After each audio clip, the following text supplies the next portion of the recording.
Well, this is the launch event for the Avicenna Foundation, which is a foundation which helps to fund young Muslim students into university. So it encourages them, it provides them with some funding, it brings them together as a community, and it encourages them to think about participation in wider society and leadership once they graduate. They're all very, very smart young people, and they're the sort of young people for whom leadership roles are going to open up in the future. And the foundation is very keen that when they see those opportunities, they seize them and use leadership to create benefit for the whole of society. The Avicenna Foundation was created to provide opportunities for young Muslims predominantly to get into university in the areas of politics, in policy, in other areas that the young Muslim representation lacks. It's really important what we're doing. We're providing a scholarship so our young people can aspire. They can see themselves in a building like this, in the House of Commons. They can see themselves making decisions and actually affecting change. The capacity that they're building and the education that they're getting is about supporting whole of society, because we are part and parcel of British society. So we are not going to necessarily say we're going to support this community and not that community, or we're only going to support this community. The idea is that we want to create people who are integrated within British society to ensure that we contribute to British society to help every single person in society, and that will include Muslims, Christians, Jews, Hindus, and people who have no religion.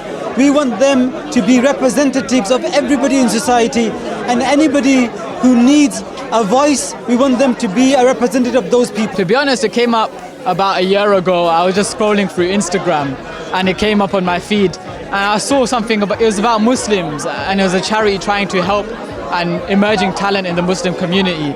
And I felt like it's something quite interesting. So I thought, let me view the link and read through the website.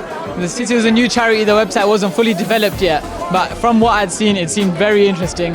I scrolled through the Instagram, the feed, all their posts, and it's definitely something I liked. So I thought, why not? Let me apply. I didn't have any clue that I'd end up getting a scholarship. I was applying to scholarship, I didn't think I'd get it. But I applied, it was just filling up my name and all sorts. And at the end of the day, I ended up getting the scholarship, mashallah. And yeah, now I'm happy to be an Avicenna scholar and make a difference. I applied to speak as a speech for 3 minutes, and Rukia called me saying, Fatma, it would be great if we could have you co-host for the whole evening. And I was quite surprised. But she walked me through, and they were very supportive, and through calls, and they were always letting me know what's going on and keeping me clued in. So because of that, I was able to feel more at ease and not as nervous. And alhamdulillah, we had a huge turnout today, but I think being able to see everyone, seeing familiar faces as well, it was easier for me to present, and inshallah, hopefully I did a good job and made everyone proud.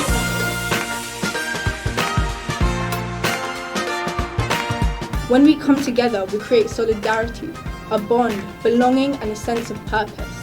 Not to mention fostering relationships between universities that can last longer than we do. So the leadership program has given me the confidence to take on some of my own personal projects that I've been thinking about for the last couple years. So currently I'm taking on a sustainability project to help tackle food insecurity in Bangladesh. And without the foundation, I don't think I would have had the confidence to go ahead and form my own team and go ahead to just try and help the world. So alhamdulillah, it was in my gap year, and I was searching for a way to try and go to university without having to take a loan. And alhamdulillah, out of nowhere, on Instagram, an ad came up, and I applied, and alhamdulillah, interview successful, got through, and alhamdulillah, here I am.